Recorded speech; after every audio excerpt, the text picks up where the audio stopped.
본 방송에서 제공하는 투자 정보는 투자 판단에 대한 조언입니다. 방송에서 제공하는 주식의 가치, 가격 상승 및 가격 하락에 대해서는 방송사에서 보장하지 않습니다.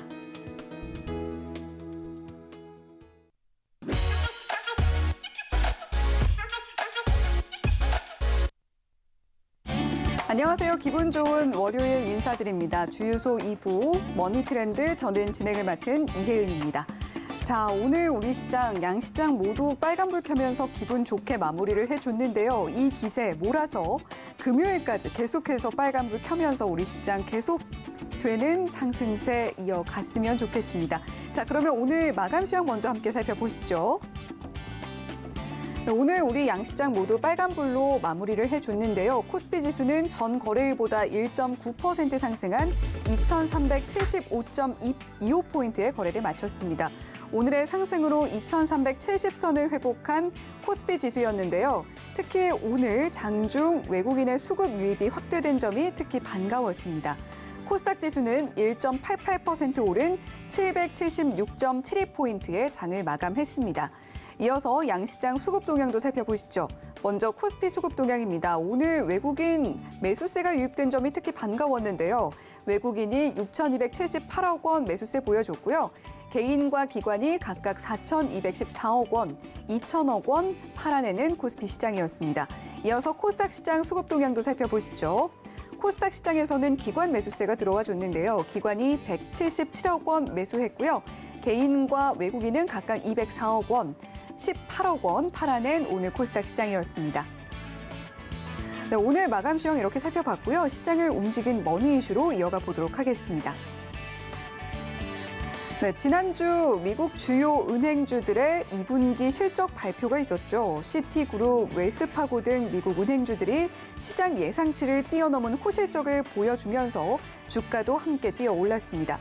이런 분위기 오늘 우리 시장이 바통을 이어받았는데요.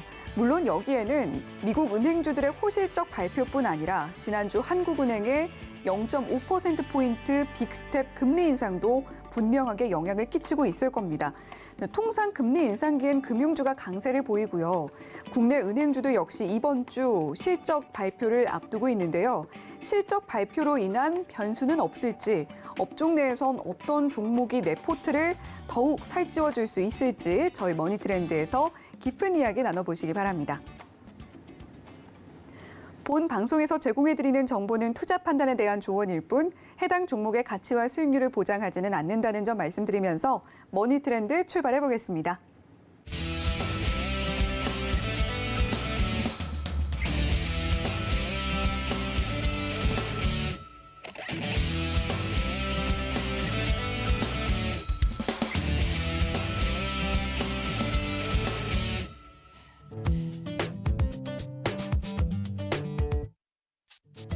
네, 매주 월요일에 만나보는 민경철 파트너 옆에 나와 계십니다. 안녕하세요. 네, 반갑습니다. 네, 매일 아침 상한가를 꿈꾸면서 일어나는데 오늘은 이제 얼떨결에 상한가를 세 종목 잡아낸 민경철 파트너 다시 인사드리겠습니다.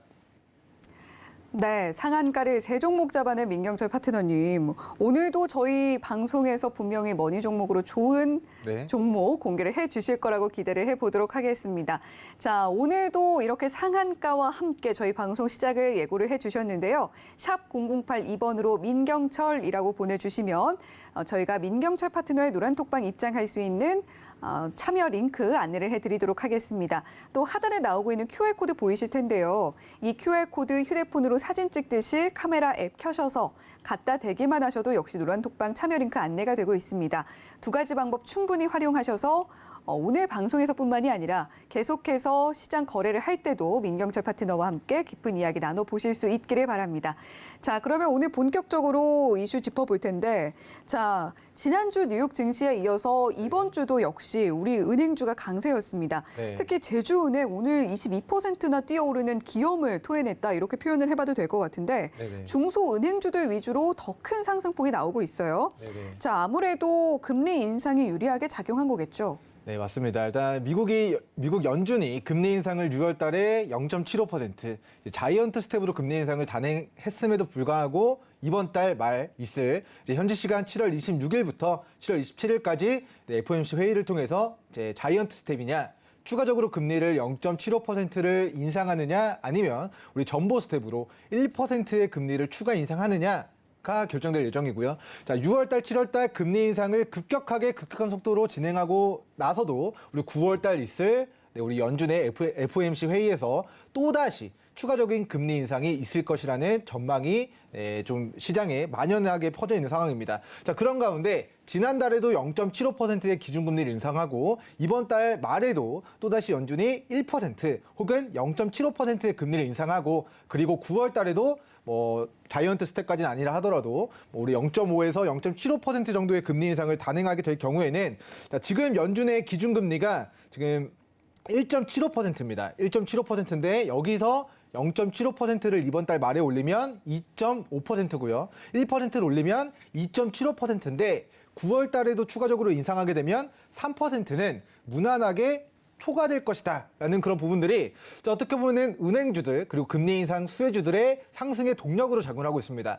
자, 이제 대출을 빌린 사람들의 입장에서는 대출 이자가 증가하기 때문에 가계부채 리스크가 혹은 부동산 부채 리스크가 좀 위협이 될 수 있지만 돈을 가지고 있는 자 그리고 돈을 빌려준 자의 입장에서는 우리 채권자의 입장에서는 그 대출금을 상환받는 입장에서 이자 수익이 더 늘어나게 된다는 부분이 우리 금리 인상 수혜주들, 우리 보험주들, 은행주들, 증권주들, 저축은행 관련주들, 캐피탈 관련주들 돈을 빌려줬던 사람들이 그 돈을 회수해가는 과정에서 원래 이자보다 더 높은 이자로 이자 수익을 얻게 되는 과정에서의 그런 종목군들이 수혜주로 좀 테마 형성하고 있는 것 같습니다. 그런데 이제 중소형 종목들이 좀 더 빠르게 움직이는 이유는 자, 이제 어떻게 보면은 시가총액이 가볍기 때문이 아닐까 싶은데요. 자, 시총이 이제 무거운 이제 대형 은행주들은 아무래도 특정 유동성이 공급되더라도 그 회사의 시가총액을 좌지우지하긴 좀 어렵습니다. 하지만 시총이 수천억대 조금 작은 스몰캡 우리 중소형 은행주들은 조금의 수급만 좀 붙는다 하더라도 이미 유통지수가 잠겨져 있고 좀 수급적인 부분들 거래대금이 좀 수반되면 이제 우리 개인 투자자분들의 매수세가 몰리게 되면서 장중에 상한가도 기록하는 그런 테마주, 급등주 형태의 모습을 은행주가 나타나게 된다는 부분을 좀 시청자분들 인지하시면 좋을 것 같고요. 제가 도입부에 오늘 상한가 3종목 잡아드렸습니다 라고 이야기를 드렸는데 그중에 한 종목이 바로 우리 제주은행이었습니다. 자, 제주은행의 차트를 잠깐 살펴보고 가도록 하겠습니다. 자, 작년 이제 10,000원 정도 됐었던 우리 제주은행의 주가가 자, 최근에 우리 지수가 무너지면서 4,000원까지 무너졌습니다. 자, 증시가 빠진 이유는 금리 인상에 대한 우려, 인플레이션을 잡기 위해서 금리를 빠르게 인상하겠습니다 라고 발표를 해서 사실 금리 인상 수혜주인 제주은행이 올랐어야 정상이거든요. 근데 그럼에도 불구하고 고가 10,000원에서 4,000원까지 마이너스 60%라는 가격 조정이 있었습니다. 자, 왜 있었을까요? 지수가 빠지니까 수급적으로 그냥 조정을 받은 겁니다. 거래량 없이 정말 적은 거래량으로 직전의 주요한 지지 구간들을 이탈시키면서 무너졌는데 자, 이제 와서는 또다시 거래대금을 수반하면서 금리 인상 수혜주다 하면서 과거에 거래량 없이 주가를 무너뜨렸던 이 과매도 구간의 낙폭을 단기간에 회복했다라고 보시면 좋을 것 같고요. 자, 저는 우리 제주은행 종목을 10,000원에서 관심 있게 봐야 됩니다라고 이야기를 드린 게 아니라 이 과매도 구간에서 바닥에서 관심 있게 봐야 됩니다. 이야기를 지난주 수요일에 우리 전해드리고 나서 우리 목, 금, 월 3일 지났는데 오늘 장중에 상한가를 기록하면서 오늘 제가 첫 번째 상한가를 잡아드리는 종목이 바로 제주은행이었다라는 좀 이야기를 드리도록 하겠습니다. 그래서 어찌됐건 이제 은행주들이 강세인 이유는 연준이 금리 인상을 하게 되었을 때 한국은행도 이제 따라서 금리 인상을 해야 되고 불가피하게 한국은행이 기준금리를 높였을 때 대출을 빌려준 기업들이 돌아오는 이자 수익이 증가하게 됨에 따라 영업이익이 폭발적으로 증가하는 모멘텀이 있을 것이다라는 견해를 밝혀드리겠습니다. 네, 그렇다면 이제 하반기에 계속 금리 인상 기조는 이어질 것 같은 모양새인데 은행주 하반기까지 계속 봐도 될까요? 네, 일단 우리가 CPI 지수가 6월달 좀 정점을 찍고 나서 지표가 굉장히 안 좋게 나왔거든요. 그럼에도 불구하고 지표가 안 좋게 나왔음에도 불구하고 우리 증시, 나스닥, 빅테크 그리고 지금 우리 저녁 시간 암호화폐 시장까지 다 불기둥을 일으키고 있습니다. 분명히 지표는 안 좋습니다. 그런데 왜 증시는 올라가는 것일까요? 자, 이 6월달 CPI 소비자 물가 지수가 정점일 것이다라는 그런 예상 때문에 안 좋게 나온 거 맞다. 경기 침체 맞다. 하지만 자, 앞으로 국민 인상에 대한 부분들이나 물가에 대한 부분들이 잡혀 나가게 될 것이다. 금리 인상 속도 조절이 있을 것이다에 금융시장이 미리 선제적으로 반응하는 것이 아닌가라는 좀 예상을 해보도록 하겠습니다. 그래서 저는 개인적으로 이번 달 연준이 금리 인상을 단행하고 9월 달에도 단행하게 되면 연준의 기준금리가 3%를 초과한다라고 이야기를 드렸습니다. 자, 연준의 기준금리 3%를 초과했을 때 여기서 또다시 0.75%, 또다시 1% 수준의 정말 폭력적인 금리 인상을 다시 한번 또 진행할 수 있을 것인가에 대한 물음에 저는 우리 6월달, 7월달, 9월달 0.75%, 이번 달에 0.75에서 1%, 다음 달에도 0.75%에 준하는 금리 인상이 우리 3연속으로 진행이 됐을 때 그 다음 금리 인상은 이제는 동결해야 된다. 여기서 더 인상하면 우리 실물 경기 죽는다. 대출 리스크 터진다. 부동산 대출 금리 높아지면서 부동산 가격 하락하면서 금융위기 올 수 있다. 이런 반발의 목소리들이 충분히 나오게 되면서 금리를 동결해야 된다라는 그런 목소리들이 힘이 실릴 수가 있다고 생각을 하고요. 자, 금리 동결 이후에는 금리 인하도 이제 단행해야 된다라는 목소리가 좀 커져갈 수 있다라는 부분 좀 강조를 해드리고 싶습니다. 그래서 어찌됐든 연말까지 연준이 금리 인상을 하게 될 거라는 그런 계획에 대한 부분은 변함이 없으나 이번 달 그리고 9월 달에도 금리 인상을 단행했을 때 기준금리가 3%를 초과했을 때 이제는 금리 인상 속도를 조절해야 된다라는 그런 목소리들이 전 나오게 될 거라고 예상을 하도록 하겠고요.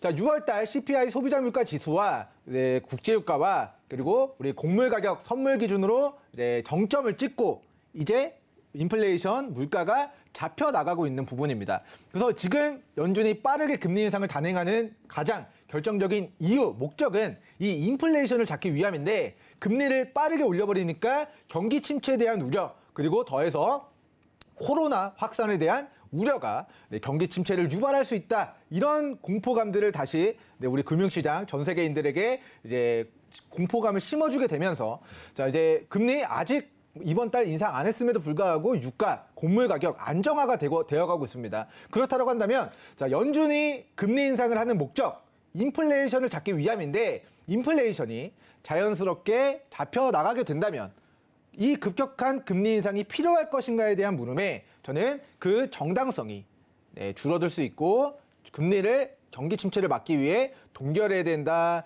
인하해야 된다, 그리고 경기 침체 구간에서 각 주요국들이 다시 경기 부양책을 내면서 우리 자국의 그런 경기를 부양시키기 위한 실물 경기 침체를 벗어나기 위한 정부 정책들이 펼쳐지게 될 거라는 관점에서 자, 금리 인상 수혜주들은 저는 9월 그리고 이번 달 좀 단기 고점이지 않을까 싶습니다. 그래서 우리 연말까지 기준금리가 3% 혹은 3% 중반 혹은 많게는 4%까지도 좀 급격하게 올라갈 가능성이 있지만 우리가 그 정점에 공략을 하는 것은 CPI 지수가 지금 최정점의 6월달 지표가 발표됐지만 안 좋은 지표가 발표됐지만 오히려 우리 증시, 글로벌 증시 반등하는 것처럼 우리 금리가 최고가, 최정점을 치닫고 있지만 그 반발적으로 금리 이제 동결해야 된다. 금리 이제 인하해야 된다라는 목소리가 나오면 금리 인상 수혜주들, 테마주들은 이미 그 전에 시세 다 분출하고 거기서는 차익 실현 구간으로 떨어질 수 있다는 관점에서 저는 가능한 이번 달 7월 말 그리고 6월 달 FOMC 회의 전 또다시 금리 인상을 단행할 수 있다는 공포감으로 우리 금리 인상 수혜주들이 올라올 때 여러분들이 바닥에 샀던 종목들 빠르게 청산관점으로 대응하시는 게 좀 좋을 것 같다는 의견 드리도록 하겠습니다. 네, 금리 인상이 계속해서 빠른 속도로 진행되고 있다는 점 우리 시청자 여러분들도 잘 알고 계실 겁니다. 자, 기준금리가 3%를 초과하는 시점에 대해서는 계속해서 주목을 해봐야 한다 이렇게 이야기를 해주셨고요. 따라서 기준금리 수혜주들 이번 달이 정점이지 않을까 하는 관점 조심스럽게 제시를 해주셨습니다. 투자에 참고해 보시면 좋겠고요. 자, 계속해서 또 여쭤볼게 금리 인상기인 건 확실하잖아요. 이런 시기에 은행주들 말고 또 눈여겨볼 만한 종목들 또는 업종들이 있을지도 궁금합니다. 네, 일단은 이제 큰 그림에서 먼저 보시면 대한민국의 앞으로의 산업은 삼성전자를 중심으로 개편되게 될 것이다라는 저의 견해를 먼저 밝혀드리도록 하겠습니다. 그러니까 삼성전자가 240조라는 막대한 자금을 향후 3년 동안 반도체, 바이오, 그리고 로봇과 인공지능에 투자를 단행한다라고 밝혔습니다. 자, 이 240조가 돈의 가치가 증가하는 것이거든요. 기준금리가 올라간다. 금리가 올라간다라는 거는 그 돈의 가치가 증가한다라는 것인데 우리 240조라는 막대한 돈의 가치가, 돈의 힘이 더 증가한다라는 것을 의미하고요. 자, 기준금리가 올라가서 우리 현금 유동성이 부족해서 앞으로는 발전할 수 있는데 우리가 현금성 자산이 부족해서 조금 한계 기업으로 바뀌어가는 기업들, 우리 삼성전자가 이 기업의 이런 기술들 내가 잘 활용할 수 있을 것 같은데 라고 그 기업들을 하나 둘씩 이제 인수하는 작업들이 올해부터 이제 앞으로 3년 동안 지속될 이슈라고 생각을 하고요. 자, 지금도 우리 삼성전자가 그동안 뛰어들지 않았던 이제 바이오 사업을 키우겠다라고 10년 전, 15년 전 이제 발표하고 대규모 투자를 단행해서 송도에 공장 짓고 했던 게 지금의 삼성 바이오로직스가 됐고 그 삼성 바이오로직스로 인해서 지금의 이제 대한민국의 그런 백신 허브를 만드는 그런 역할에 기여를 했다라고 생각합니다. 그런데 이제 앞으로 삼성전자의 대규모 240조의 자금이 반도체 바이오뿐만 아니라 로봇과 인공지능에 이제 투자가 되기 때문에 우리 4차 산업혁명 이제 그런 시대로 들어가는 과정에서의 삼성전자 중심에 그리고 삼성전자가 240조의 돈을 쏟아서 어떤 기업들을 인수하고 어떤 분야에 투자하는지에 따라서 대한민국 산업이 삼성전자를 중심으로 개편되게 될 것이다라는 예언을 먼저 해드리도록 하고요. 자, 결론은 돈을 많이 가진 기업들이 그 돈의 힘이 커지기 때문에 회사도 어려운 회사를 인수해서 이제 나중에 더 점유율을 높여나갈 수 있는 부분들 체크해 주시면 좋을 것 같고요. 자, 단순한 그런 메커니즘으로는 금리가 인상됨에 따라서 대출을 많이 진행해준 그런 기업들이 앞으로 금리 인상 시점에 우리 실적이 폭발하게 될 것이다라는 모멘텀으로 주가가 선반영해서 올라갈 수 있다는 부분 체크해 주시면 좋을 것 같습니다. 그래서 대표적으로 제가 종목들을 좀 준비해 봤는데 아까 이제 앵커님께서는 이제 금리 인상 수혜주들 이번 달에 매도를 해야 된다라고 이제 정리를 해 주셨는데 자, 이번 달에도 매도를 해 주시면 좋고요. 네. 9월 달에도 금리 인상을 한 번 더 진행할 것으로 예상되기 때문에 7월 달, 8월 달, 9월 달 중에 금리 인상 수혜주들 폭발하면 시세 나오면 거기서 더 올라갈 거야 하고 중장기로 보유하시는 것보다는 우리가 거기 이번 달, 8월 달, 9월 달 분할 매도로 좀 대응하시면 좋을 것 같다라고 먼저 좀 의견을 밝혀드리도록 하겠습니다. 자, 먼저 첫 번째는 앞서 설명드렸던 우리 제주은행 기업이 되겠는데요. 자, 이제 대주은행이 이제 대출 금리를 대출을 기대출이 있는데 그 기대출에 대한 부분이 자 이제 상환받을 때는 이제 기준금리가 높아지고 이제 상환에 대한 이자 수익이 증가함에 따른 그 수혜주로 좀 부각이 되고 있습니다. 근데 동사가 사실 금리 인상한다 해서 증시가 빠질 때 같이 빠졌기 때문에 증시가 반등하면서 더해져서 금리 인상의 수혜주로 수급이 강하게 바닥에서 들어온 것으로 확인됩니다. 그래서 제주은행 관심 있게 보시면 좋은데 이미 오늘 상한가 갔고 이미 오늘 폭발했기 때문에 동사는 가능한 4,500원 수준까지 조정을 받았을 때 눌러줬을 때 즉 W자의 형태로 이중바닥을 다질 때 여기서 반등 턴에 여러분들이 관심 가져야 된다라는 의견을 좀 조건부로 제시해 드리도록 하겠습니다. 그래서 내일 그리고 혹은 이번 달 말까지 제주은행이 조정을 주지 않고 쭉쭉쭉 올라간다면 여러분들이 이걸 매수해야 되는 게 아니라 조정 주는 걸 기다렸다가 8월 달 금리 인상 FOMC 회의가 없죠. 그러면 금리 인상을 8월 달에는 안 합니다. 그럼 8월 달 금리 인상 안 하니까 관련주들 떨어져서 눌림목을 주면 거기서 공략해서 9월 달에 상승할 때 우리 차익 실현 형태로 우리 조정 시 반등하는 그 타이밍을 여러분들이 잘 포착하셔야 된다라는 의견을 좀 전해드리도록 하겠고요. 자, 제주은행보다 조금 더 이제 살살 조금 더 약하게 아직까지는 큰 시세가 나오지 않았던 종목이 자, 푸른 저축은행 종목입니다. 자, 아까 말씀드렸듯이 이미 시중은행들은 이미 시가총액이 조 단위 혹은 수십조의 그런 이제 조 단위 이상의 시가총액을 이제 가지고 있기 때문에 자, 수급이 들어온다 하더라도 폭발적인 시세를 만들긴 어렵습니다. 하지만 자, 푸른저축은행 같은 경우는 전일자 시가총액 1,358억 원이기 때문에 자, 조금의 수급만 유입이 되더라도 오늘 장중에 플러스 14에서 23%가 폭등했던 것처럼 자, 조금의 수급만 붙어도 테마주, 급등주의 형태의 그런 주가의 움직임을 좀 나타낼 수 있는 기업이다라는 의견을 드리도록 하겠습니다.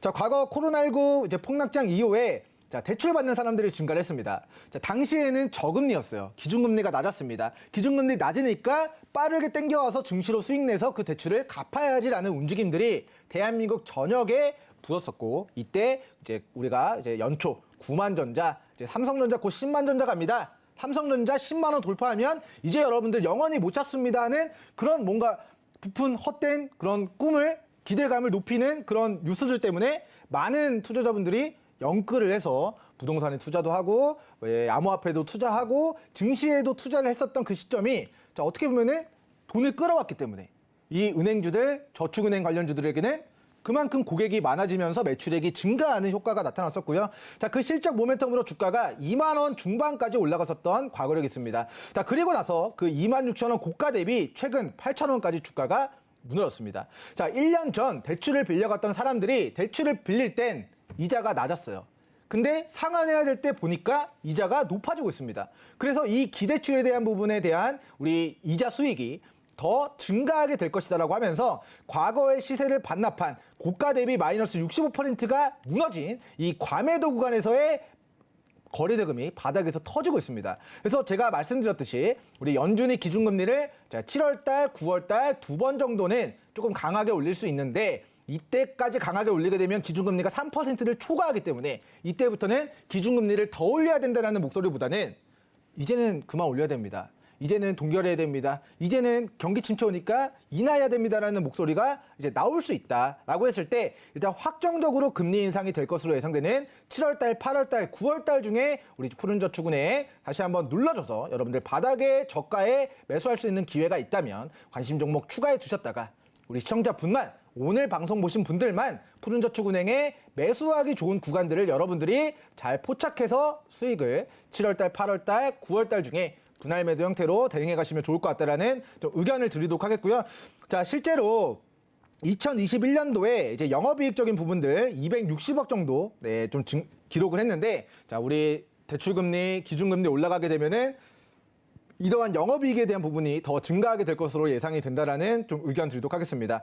자, 다음으로 이제 아까 이제 좀 시총 낮은 기업들을 제가 좀 다뤄드렸는데 저는 시총 작은 기업들 조금 무서워서 좀 매매 못하겠습니다 라고 하시는 분들을 위해서 제가 몇 종목 더 우리 김은혜 인상 수혜주들 좀 브리핑을 드리도록 하겠습니다.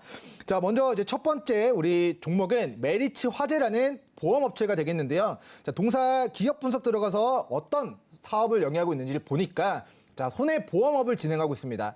자, 메리츠 금융지주의 이제 자회사로 이제 되어 있는 메리츠 화재는 자, 보험업을 진행하면서 이 우리 보험을 가입한 사람들이 저축해 놓은 납입한 보험금의 그런 일부를 대출 사업을 영위하고 있습니다. 그래서 이 자산에 이 동사가 가지고 있는 자산에 32% 정도의 이제 자금을 가지고 대출에 대한 대출업을 진행하고 있고요. 이 대출업이 동사 영업이익의 46%를 차지합니다. 그래서 보험 납입금 가지고 있는 거 그냥 은행에 넣어놓으면 우리 은행 이자만 받는데 이거를 대출해 줌으로써 대출 이자를 이제 동사의 영업 이익의 대다수, 즉 46%에 해당되는 부분이 대출 이자로부터 발생이 된다라는 부분 우리 메리츠 화재 체크해 주시면 좋을 것 같고요.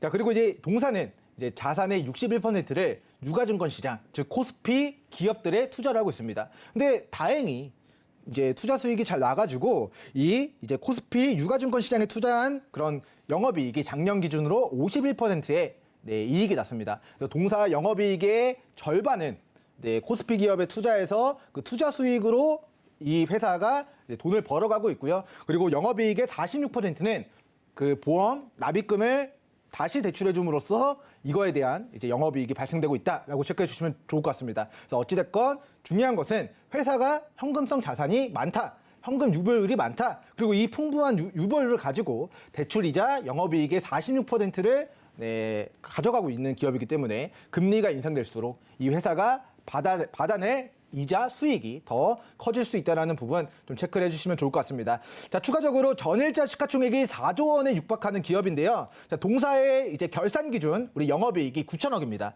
그러면 9천억 나누기 우리 4분기를 했을 때 뭐 대략적으로 영업이익이 한 뭐 2,250억 정도가 분기 영업이익이 찍혔겠죠. 하지만 자, 올해 1분기 영업이익이 3천억 정도로 굉장히 좀 폭발적으로 증가하는 모멘텀이 좀 발생이 됐습니다. 그래서 이에 따라서 자, 3천억 정도의 영업이익 곱하기 4 정도. 금리가 더 인상되니까 영업이익 더 좋아질 여지가 있는데 단순 계산으로 영업이익 3천억 곱하기 4를 했을 때 우리 올해 연말 금리 인상 되어가는 과정에서 동사가 가지고 있는 자산들 대출업 해주면서 발생되는 영업이익만 1조 2천억에 육박하게 될 것이다. 즉 실적이 증가하게 될 것이다라는 부분이 기업 가치와 그리고 이 주가에도 우상향을 그리는 형태로 좀 흘러가게 될 가능성이 높다라는 의견 드리도록 하겠고요. 자, 시총이 3조 7천억 정도가 되는데 올 한 해 벌어들이는 영업이익이 1조 2천억이라는 거는 굉장히 저평가되어 있는 게 아닌가라는 좀 개인적인 견해를 밝혀드리도록 하겠고요. 자, 어찌됐건 고가 5만 3천 원 대비해서 현재가 이제 3만 1천 원 수준까지 마이너스 한 40% 이상의 좀 가격 조정이 있었던 만큼 지금의 구간 뭐 일정 구간에 좀 손절 라인 여러분들이 잡고요. 자, 이 2만 7천 원 구간 그리고 자 2만 6천 원 구간. 자, 이 과거에 우리 5만 3천 원까지 시세가 분출됐던 그 시작점 그 구간에서의 저점 영역대만 우리가 추가적으로 이탈하지 않는다면 자 8월달, 9월달 금리 인상 수혜주로 그리고 실적 모멘텀으로 다시 한번 추가 상승을 가져가게 될 가능성이 높은 종목으로 좀 소개를 시켜드리도록 하겠습니다.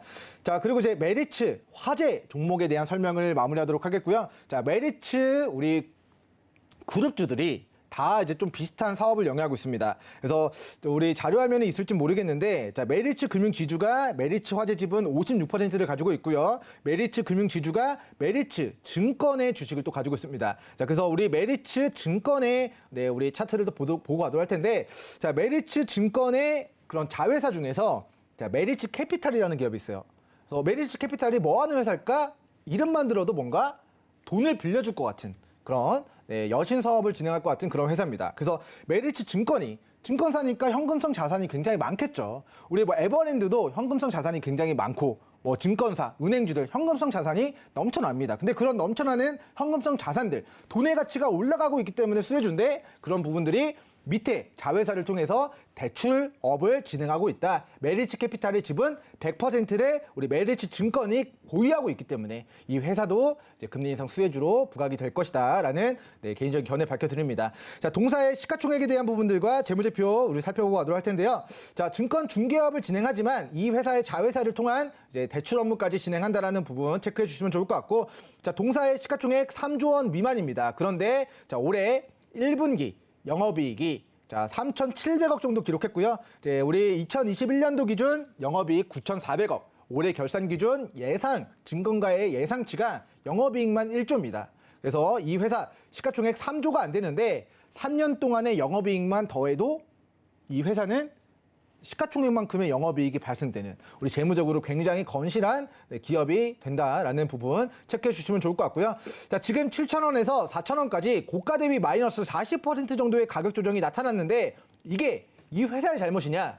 아니면 코스피 지수가 코스닥 지수가 무너졌기 때문에 그 증시의 여파인가에 대한 물음에 저는 증시의 여파일 뿐 동사의 그런 사업성을 훼손시킨 모멘텀은 아니다. 오히려 실적은 좋아질 것이다. 그 이유는 연준이 기준금리를 올려버리면 한은도 따라서 올려야 되고요. 한은이 기준금리를 올려버리면 정부가 기준금리를 올렸기 때문에 시중은행과 증권사와 이런 캐피탈 업체들도 대출금리를 뭐 웃으면서 앞에서는 이렇게 웃으면서 올리지 못하죠. 하지만 마음속으로는 영업이익이 증가된다는 걸 알면서 이제 올리게 되고 이는 회사의 영업이익의 증가로 자리를 하게 될 것이다라는 부분을 좀 이 회사가 금리 인상 수혜주로 앞으로 부각될 모멘텀으로 좀 이야기를 드리도록 하겠습니다. 자, 다음은 이제 메리츠 금융지주인데요. 자, 이 회사는 이제 아까 말씀드렸던 메리츠 증권과 메리츠 화재의 최대 주주입니다. 그래서 이 두 기업의 지주회사로서 우리가 좀 체크를 해주시면 좋을 것 같고 차트가 비슷한 가격에 좀 위치해 있습니다. 자, 우리 메리츠 화재, 메리츠 증권, 메리츠 금융 지주 전부 다 메리츠 금융 지주 전부 다 살짝 고가 대비 좀 크게 조정을 받은 우리 과매도 구간에 위치해 있기 때문에 자, 우리 메리츠 금융 기업도 아까 이제 살펴봤었던 이제 우리 지분 관계들을 고려했을 때 굉장히 저평가되어 있다. 그리고 55,900원 대비 23,000원까지 고가 대비 반토막인 이게 공포일 수 있지만 우리가 새롭게 진입 기회를 누려보시는 분들에게는 저는 1+1의 박앤세일 구간으로도 우리가 좀 바라볼 수 있지 않을까라는 관점에서 자, 금리 인상 수혜주들, 스몰캡 종목들, 제주은행, 푸른저축은행, 그리고 시가총액 큰 우량주 중에서는 자, 메리츠 화재, 메리츠 증권, 메리츠 금융 지주까지 좀 관심 종목 설정해 드리도록 하겠습니다. 네, 금리 인상기에 지켜보면 좋을 종목, 제주은행 그리고 푸른저축은행 이야기를 해주셨는데요. 더해서 보험업종에서는 풍부한 현금 유보율로 대출 사업까지도 영위하고 있는 메리츠화재 그리고 메리츠 그룹주들 함께 봐주셨습니다. 자, 모든 종목들이 그렇겠지만 금리 인상 수혜주들의 좋은 흐름 영원히 이어지진 않을 것이다라고도 함께 이야기를 해주셨죠. 그런 만큼 노란톡방에서 함께 이 흐름 어떻게 분석하고 또 대응을 해 나가면 좋을지 이야기해 보시는 것도 좋은 방법이 될 것 같습니다. 샵 0082번으로 민경철이라고 보내주시거나 또는 하단에 나오고 있는 QR코드 휴대폰 스캔을 통해서도 노란톡방 입장하실 수가 있으니까요. 두 가지 방법 충분히 활용하셔서 노란톡방에서 과연 금리 인상기에 어떤 종목들 눈여겨보면 좋겠고 또 어떻게 대응해 나가야 할지 그 방법 함께 지켜보시는 것도 좋겠습니다. 자, 이렇게 오늘 머니 이슈 함께 살펴봤고요. 계속해서 머니 섹터로 이어가 보도록 하겠습니다.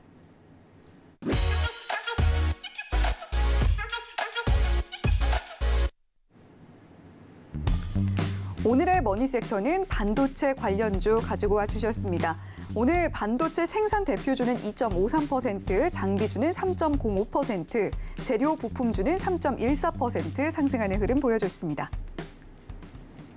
네, 오늘의 머니 섹터 반도체 관련주 가지고 와 주셨어요. 네. 오늘 앞서서도 삼성전자 이야기도 해 주셨습니다만 관련해서 좀 생각해 보면 좋은 걸까요? 어떻게 보세요? 네, 일단 저는 좀 큰 관점에서 이제 저의 소설 시나리오일 수 있지만 지금은 에너지 패권을 가지고 이제 러시아와 우크라이나와 그리고 미국이 힘겨루기를 진행했다라고 생각이 됩니다. 네. 근데 이러한 패권 전쟁이 아직까지는 러시아와 산유국들의 그런 웃음으로 지금 진행이 되고 있지만 이제 어찌됐건 이 결과가 종식되고 우크라이나 사태가 종결되고 종전돼서 이제 이슈가 끝나게 된다면 그 다음 패권 전쟁은 어떤 분야에서 이루어지게 될 것인가에 대한 물음에 저는 반도체 패권이 아시아를 중심으로 발발하게 될 것이다라는 좀 견해를 좀 가지고 있습니다. 자, 그래서 지금 글로벌 공급망 부족이죠. 그 중에서도 반도체 공급망이 굉장히 이제 트리거라고 생각을 해요. 자동차, 완성차, 자율주행차 많이 만들고 싶은데 반도체가 없어서 못 만드는 사태가 전 세계적으로 확산이 되어가고 있습니다. 그래서 이 반도체 공급망을 얼마나 원활하게 가져가느냐가 앞으로 4차 산업혁명의 그런 주도권을 어떤 기업이, 어떤 국가가 그런 패권을 가져가게 될 수 있느냐를 좌지우지할 수 있다고 생각하는데요. 그래서 어찌됐건 미국은 아직 반도체를 자급자족할 공급망이 없기 때문에 우리나라 삼성전자와 SK하이닉스와 이제 그런 기업들에게 미국에다 공장을 지어달라 러브콜을 보내고 있는 상황이고, 자, 중국은 이제 하나의 중국이라는 타이틀 하에 홍콩을 이제 자국으로 흡수를 시켰고, 이제는 좀 대만을 또 이제 침공할 수 있는 그 대만을 침공하는 이유는 자, 이제 러시아가 이제 에너지 패권을 갖고자 했던 것처럼 중국이 반도체 패권을 장악하기 위한 글로벌 반도체 공급망을 확보하기 위해서 대만을 침공할 수 있다라는 이슈가 다시 한번 좀 부각이 될 수 있다고 생각합니다. 그에 따라서 만약에 소설이긴 하지만 중국이 대만을 침공해서 TSMC를 장악하고 이 반도체 공급망을 확보한 상태에서 북한을 통해서 우리나라의 그런 삼성전자를 어렵게 한다든가 해서 군사적인 리스크 혹은 핵실험 이런 부분들로 인해서 이제 그 우리나라의 반도체 공급망을 좀 무너뜨렸을 경우에 우리 중국이 가지고 있는 반도체 공급망이 더 부각되는 효과, 이런 부분들로 좀 미국을 어렵게 만들 수 있지 않을까라는 취지에서 지금은 에너지 패권 때문에 이제 전 세계 선물, 옵션, 증시 이런 부분들이 여기에 연관돼서 엄청난 변동폭이 보였지만 앞으로는 이 반도체 공급망과 관련된 그리고 반도체 패권을 누가 장악하느냐의 그 힘겨루기 속에 관련된 종목군들과 우리 증시가 좀 좌지우지 될 수 있다는 부분, 우리 한번 시나리오 생각해 보시고 이거에 대해서 반도체 관련주들 미리미리 어떤 기업이 지금 점유율을 가지고 있는가, 앞으로 성장할 수 있는가, 이거에 미래 가치에 여러분들이 잘 중장기적인 관점에서 투자 전략 세워보시면 좋을 것 같고요. 자, 지금 국제유가, 에너지 가격이 폭발하면서 에너지 관련주들, 국제유가 관련주들 수백 %가 폭발한 종목들이 굉장히 많습니다. 그리고 곡물 가격 상승한다 해가지고 원자재 가격 상승한다 해가지고 비료 관련주, 사료 관련주 몇백 % 폭발한 종목들 굉장히 많아요. 하지만 자, 반도체 관련주 앞으로 패권 전쟁 속에서 이 중요도가 부각되면서 관련된 종목들 올라간다고 했을 때 삼성전자 바닥입니다. 하이닉스 바닥입니다. 근데 이 큰 형님들이 자리를 잡으면 그 밑에 있는 작은 형님들의 어깨가 하늘 끝까지 올라가요. 근데 그 작은 형님들의 어깨가 하늘 끝까지 올라가 버리면 그 밑에 행동대장과 막내의 어깨는 우주 끝까지 올라가 버립니다. 그래서 삼성전자가 과거의 주가를 회복해 나가는 과정에서 혹은 나스닥 빅테크 업체들이 우리 반등이 이어져 나가는 과정에서 뭐 금리 동결해야 된다, 인하해야 된다, 경기 부양책 하면서 이제 반도체 패권 장악하기 위해서 공급망 늘리기 위해서 대규모 투자 단행하고 관련된 테마, 산업, 종목군들 올라가는 시점에는 물론 삼성전자 하이닉스 바닥이기 때문에 올라가겠지만 그 밑에 삼성전자의 부품을 납품하는 반도체 소부장 관련주들 또한 우리 테마주로 과거로부터 주기적으로 급등락이 나왔던 종목군들이 굉장히 많습니다. 그래서 오늘 방송 이제 끝까지 보신 분들은 제가 우리 작년 서울경제에서 딱 한 종목 우리 반도체 관련주 용인 소재 SK하이닉스 공장 지어진다. 용인 소재 반도체 소재 관련주 딱 추천을 드렸었는데 방송에서 그 종목이 한 몇 달 이내에 상한가만 4번을 기록했을 정도로 반도체 관련주들도 때가 되면 폭발할 수 있다. 그렇기 때문에 지금 삼성전자가 주요한 매물을 뚫어냈을 때 미리미리 반도체 관련주들 저가에 관심 가져야 된다라는 좀 명분을 그런 투자 메커니즘을 좀 강조해 드리도록 하겠고요. 삼성전자 우리나라 반도체 투톱이기 때문에 이 차트를 안 보고 갈 수는 없을 것 같습니다. 삼성전자의 차트 보고 가도록 하겠습니다. 자, 최근에 삼성전자가 55,000원 정도까지 좀 굉장히 큰 폭의 조정이 나왔습니다. 삼성전자가 잘못한 건 없어요. 잘했습니다. 자, 실적 작년보다 더 폭발적으로 증가했고요. 자, 올해 1분기, 2분기 실적 더 좋아졌습니다. 그리고 연말까지 실적 꾸준히 좋아질 거고 내년에는 올해 실적을 뛰어넘을 예정입니다. 이렇게 계속 성장해 나가고 있는데 이런 뭐 러시아가 우크라이나 그런 이슈들 터트리고 비트코인 급락하고 유가 무너지고 곡물 가격 선물 무너지니까 그 변동폭을 이겨내기 위한 마진콜을 이겨내기 위한 증시에서도 자 내가 가지고 있는 주식이 반대매매 위기에 처하면 현금성 자산을 넣어야 되는 것처럼 우리 파생 시장에서 선물 옵션 시장에서 너무 큰 변동으로 인해 이 마진콜 이제 반대매매 리스크를 이제 해결하기 위해서 이제 외국인들의 자금 이탈이 그나마 안정적이었던 금, 삼성전자, 우량주 위주로 많이 좀 빠져나갔다고 생각이 됩니다. 그래서 금 가격도 자 증시가 안 좋으면 금이 안전자산이다라는 그런 공식이 여러분들 머리에 있으실 텐데 이번에 유가 무너지고 곡물 가격 무너지고 국제유가 가격 무너지니까 금도 고가 대비 마이너스 20%가 넘게 무너졌습니다. 그래서 증시가 무너지면 금은 올라야 정상인데 지금은 이런 파생 시장의 마진콜을 막기 위한 유동성이 빠져나감으로써 인한 일시적인 그런 삼성전자에 좀 어려움이 있었다라고 보시면 좋을 것 같고요. 자, 어찌됐건 지금의 이 주요한 지지선을 이탈했었던 자, 58,000원 구간을 오늘 종가상 자, 돌파하는 모습이 나타났습니다. 자, 그동안 5만전자, 4만전자 가는 거 아니냐 이랬던 삼성전자가 자, 6만원을 회복했다라는 거는요. 자, 과거의 저항이었던 구간을 자, 돌파했다. 즉 한계를 돌파했기 때문에 그 한계가 위로 자, 이 58,000원과 6만원을 지지받으면서 추가 상승을 가져갈 가능성이 높아진 상황이다라고 보시면 좋을 것 같습니다. 그래서 삼성전자가 이제 과거의 이제 차트를 보시면 자, 과매도 구간에서 우리 저점을 다지고 반등했을 때 우리 단기 저점 68,000원에서 자, 8만 원 정도까지 한 20% 정도 올라갔었는데 이때 이제 반도체 소부장 관련주들 상한가만 4번 갔을 기업이 있었을 정도로 삼성전자는 20% 올라갔지만 반도체 소부장 관련주들은 더 큰 시세를 만들어낼 수 있다라는 부분 체크해 보시면 좋을 것 같고요. 삼성전자가 이제 위로 65,000원과 68,000원을 돌파했을 때 저는 2차 목표가 삼성전자 72,000원까지의 상방 가능성 염두하시면서 우리 삼성전자 하이닉스가 바닥에서 이제 기술적 반등이 들어오는 과정에서 우리 반도체 관련주들 우리 시청자분들이 저는 좀 투자금이 커서 이 10%, 20%, 5% 수익도 만족합니다 하시면 삼성전자와 하이닉스 베팅에서 지수 상승 과정에서의 수익을 챙기시면 좋을 것 같고요. 저는 조금 더 이제 시총 낮은 기업들로 좀 변동폭은 크지만 리스크는 있지만 좀 강한 시세를 누려보고 싶다 하시는 분들은 반도체 소부장 관련주 바닥인 종목들 중에서 우리 삼성전자 하이닉스 반도체 투톱 기업들의 소재, 장비, 부품, 납품하는 업체들 플러스 과거 이제 일본 불매 운동이 터졌습니다. 일본이 반도체, 소재, 부품, 장비를 수출 안 한다 해가지고 그때 테마주로 부각된 과거력이 있는 종목들이 엄청난 시세를 기록했다가 지금 바닥인 종목들이 몇 종목 있습니다. 그런 종목들을 잘 공부하시고 바닥에 반도체 관련주 삼성전자 7만전자 가기 전에 미리미리 바닥에서 씨앗을 좀 뿌려두는 전략 취해가시면 좋을 것 같다라고 의견 드리도록 하겠고요. 자, 삼성전자가 고개를 들기 시작하는 돌파 구간에 위치해 있으니까 자, SK하이닉스도 직전의 고가를 지금 돌파하는 돌파 구간에 위치했습니다. 자, 과거의 저항이었던 구간들을 뚫어냈다는 거는 이제는 우리 SK하이닉스가 자, 우리 95,000원 구간이 과거에는 저항이었으나 지금은 95,000원이 중요한 지지 구간으로 바뀌게 되었다라는 부분 체크해 주시면 좋을 것 같고요.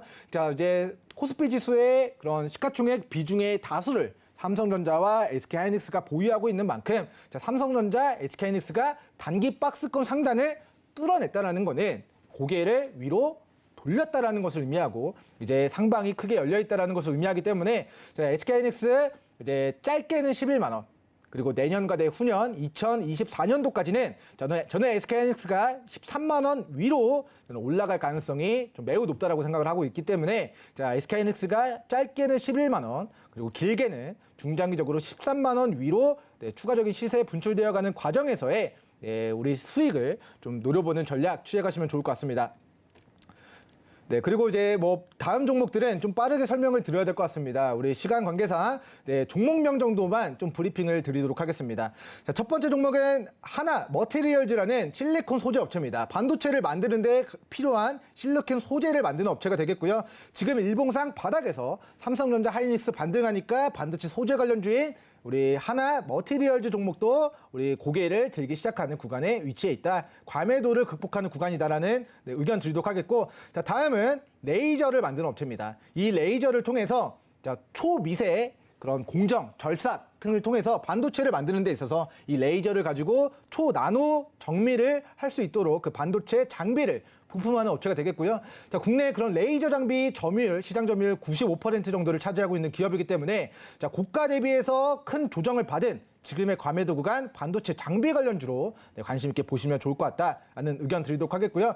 자, 다음은 KM 종목입니다. 자, 과거에 마스크 관련주로 해서 2만 원까지 시세가 분출됐고 이 회사는 마스크 관련된 사업 영역으로 테마주, 코로나 테마주로 부각이 됐지만 동 원래 사업은 클린룸과 그 클린룸에서 작용하는 이제 방호복이나 그런 고무장갑이나 이제 그런 반도체 공장에서 활용되는 그런 미세 먼지들을 이제 그런 관리하는 그런 사업을 영위하고 있습니다. 그래서 위생과 클린룸 그리고 마스크 이런 부분들이 이제 동사의 그런 주 사업 목적이라고 보시면 좋을 것 같은데 자, 과거에 마스크 관련주로 시세가 나왔던 부분들이 다 반납한 구간에서 동사가 이런 이슈가 좀 터졌습니다. 자, 이제 페트병을 분리수거해가지고 이걸 가지고 방진복을 만든다. 그래서 원래 페트병 분리수거 많이들 하시잖아요. 근데 그 분리수거되는 페트병으로 방진복을 만들어서 우리 클린룸 반도체 공정에서 이 방진복을 납품한다라는 이슈 그리고 이러한 부분들이 삼성전자와 같이 좀 기술을 개발했다라는 부분들이 오늘 우리 시장에서 수급이 강하게 몰리는 그런 이슈로 좀 작용을 하게 된 것 같습니다. 그래서 이제 이 종목까지 좀 체크해 보시면 좋을 것 같고, 자, 이제 마지막 종목으로 우리 램테크놀로지. 자, 이 종목 1분 정도만 설명을 드리도록 하겠습니다. 자, 제가 삼성전자 아까 이제 6만 전자에서 우리 8만 전자까지 가는 과정에서 상한가 4번 잡았다라고 이야기를 드렸는데 그때 제가 관심 있게 보셔야 됩니다. 이 바닥에서 10월 말에 이야기 드렸던 종목이 바로 램테크놀로지 종목이었고요. 자, 바닥에서 잘 잡았을 뿐인데 상한가만 한 번, 두 번, 세 번, 그리고 4번 기록하면서 거의 뭐 100%, 200% 가까운 시세를 우리 시청자 여러분들에게 안겨드렸던 종목입니다. 자, 용인시 처인구에 위치해 있고 우리 용인 반도체 클러스터 조성되는 데 있어서의 그런 반도체 소재 관련주로서의 그런 수혜가 예상되는 기업인데 자, 그 기업이 다시 지금 바닥권에 위치해 있기 때문에 아직은 수급 붙은 게 없지만 수급 붙으면서 우리 반등, 상승, 슈팅 구간 만들 때 그 타이밍 여러분들 잘 포착해서 단기 시세 노려보시면 좋을 것 같고요. 저는 이거 장중에 실시간 볼 수 없습니다. 수급 볼 수 없습니다 하시는 분들은 노란톡 입장하셔서 도움 받으시기 바라겠습니다. 네, 반도체 관련주들 때가 되면 폭발할 수 있으니까 미리미리 관심 가져보자라고 이야기를 해주셨는데 방금 이야기해 주셨던 종목들 중에서 혹시 머니 종목이 있을까요? 네, 머니 종목이 뭐였는지는 잠시 후에 공개해 드리도록 하겠습니다. 네, 지금 공개해 주시죠. 네, 지금 바로 공개하겠습니다. 네. 일단 제가 이제 너무 설명을 좀 장황하게 하다 보니까 자세하게 하다 보니까 우리 좀 시간 관계상 이걸 공개해드리면서 오늘 시간을 마무리해야 될 것 같아요. 네. 일단 종목은 KM이라는 종목이 되겠고요. 이제 동사가 아까 이제 잠깐 설명을 드렸다시피 이제 동사가 개발하고 있었던 그런 기술이 있어요. 우리 클린룸에서 사용되는 이제 방진복과 뭐 고무장갑이나 뭐 이런 부분들, 위생과 관련된 부분들, 그리고 마스크 관련된 부분들이 코로나 관련된 테마주로 부각이 됐었는데, 이런 부분들이 어떻게 보면은 그런 친환경, 환경 규제 이런 시대를 거스를 수 없는 이제 흐름 속에 GRS 친환경 인증을 이제 획득했다라는 이슈입니다. 방진복 누구나 만들 수 있습니다. 하지만 페트병을 활용해서 이 친환경 인증을 받은 방진복을 우리 KM과 삼성전자가 만든다라는 이슈. 그럼 삼성전자와 KM이 만들면 이 방진복이 어디서 활용될까에 대한 물음에 아마도 삼성전자 공급에 납품되지 않을까라는 기대감이 오늘 주가를 끌어올리는 강한 좀 상승 동력으로 작용을 했던 것 같습니다. 그래서 아까도 말씀드렸다시피 코로나19 폭락장에서의 저점이 8,000원이었습니다. 8,000원에서 2만 원까지 단기간에 150%의 시세가 나왔는데, 지금의 구간은 그 시세를 다 반납한 5,700원 구간, 그리고 6,600원 구간에서의 강한 수급이 오늘 유입이 됐다. 왜 돈을 써서 주가를 상한가 가까이 끌어올렸을 것인가에 대한 물음에는 바닥에서 대형 호재가 터졌고, 아까 말씀드렸듯이 대한민국 산업을 삼성전자 중심으로 개편될 것이다라고 이야기를 드렸는데, 삼성전자와 함께 페트병을 활용한 방진복을 만든다. 그리고 그런 방진복은 삼성전자뿐만 아니라 클린룸을 사용하는 반도체, 디스플레이, 제약바이오 이런 쪽으로 다 활용이 될 수 있는 분야이기 때문에 앞으로 이런 이슈를 가지고 주가를 더 끌어올릴 수 있는 슈팅 구간이다라는 의견 드리도록 하겠고요. 지금의 구간에서는 위로 상방이 저는 9,500원, 1,500원 구간까지 열려있다 보고 있고, 여기를 뚫어냈을 때는 저는 이제 13,000원 구간까지 추가 상승 가능성 좀 염두를 해주시면 좋을 것 같고, 종가 기준으로 조정 시 좀 분할 매수 유효하고, 밑으로는 7,200원에서 7,600원 구간 지지선 대응만 잘 하시면 밑으로 조금 손실 감소하는 것 대비해서 위로는 삼성전자와 엮이는 부분들, 우리 큰 상승 파동을 노려볼 수 있는 기술적 저점 구간의 위치에 있으며, 기업의 청산가치 영역도 우리 영업이 꾸준하게 발생되는 기업이기 때문에 기업 가치, 그리고 앞으로 기술적인 구간, 앞으로 이제 뭐 이슈와 모멘텀이 삼박자가 맞아떨어지는 종목이 뿐만 아니라 오늘 수급 강하게 들어왔기 때문에 우리 시청자분들이 관심 있게 봐야 될 우리 머니 종목으로 KM 종목 소개를 시켜드리도록 하겠습니다. 네, 오늘 머니 종목 KM 가지고 와주셨는데 9,900원 넘어서 13,000원까지도 상방이 열려 있다라고 보고 계시고, 아래로는 7,600원 구간 이탈 여부 확인해 보셔라, 이렇게 정리를 해보도록 하겠습니다. 자, 그러면 민경철 파트너님, 오늘 방송 마무리 한마디 좀 해주시죠. 네, 일단 제가 관심 종목으로 올해 설정해드렸던 종목들 중에서 오늘만 상한가가 3종목이 나왔습니다. 그래서 오늘 이야기 드렸던, 브리핑 드렸던 관심 종목 설정해야 됩니다 이야기 드렸던 종목들 중에서도 상한가가 꼭 나오기를 진심으로 저도 기도하면서 이제 내일 아침 일어나도록 하겠습니다. 시청자분들이 보유하고 있는 종목들 중에서 상한가 잡아내실 수 있기를 진심으로 바라도록 하겠고, 연말까지 좋은 종목들 계속해서 상한가 잡을 수 있도록 선별해서 추천드리고 관심 종목 설정해 드리도록 하겠습니다. 감사합니다. 네, 오늘 방송도 역시 이렇게 한 종목 한 종목 섬세하게 그 배경까지 짚어주시는 민경철 파트너의 모습 방송으로 확인을 하셨을 거라고 생각이 됩니다. 오늘 머니 종목은 KM 가지고 오셨는데, 이 종목 관심 갖고 계신 분들, 그리고 또 장중에도 민경철 파트너와 함께하고 싶으신 분들 샵 0082번으로 민경철이라고 보내주시면 저희가 민경철 파트너의 노란톡방 입장할 수 있는 참여 링크 안내를 해드리겠고요. 또 하단에 나오고 있는 QR코드 휴대폰 스캔을 통해서도 노란톡방 언제든지 입장하실 수가 있으니까요. 두 가지 방법 충분히 활용하셔서 장중에도 민경철 파트너와 함께 시장 대응 해보셨으면 좋겠습니다. 서울경제TV 주유소는 자본시장 통합법을 준수합니다. 1:1 투자 상담, 유사 수신 행위 등 모든 불법 사항을 엄중하게 금지하고 있고요. 서울경제TV, 서울경제신문은 당사의 브랜드입니다. 서울경제증권TV와는 무관하다는 점 말씀드리면서 저희는 이만 물러가 보도록 하겠습니다. 시청해주신 여러분 고맙습니다.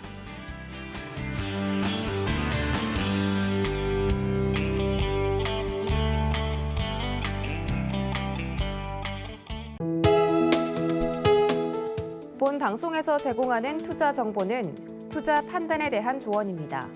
방송에서 제공하는 주식의 가치, 가격 상승 및 가격 하락에 대해서는 방송사에서 보장하지 않습니다.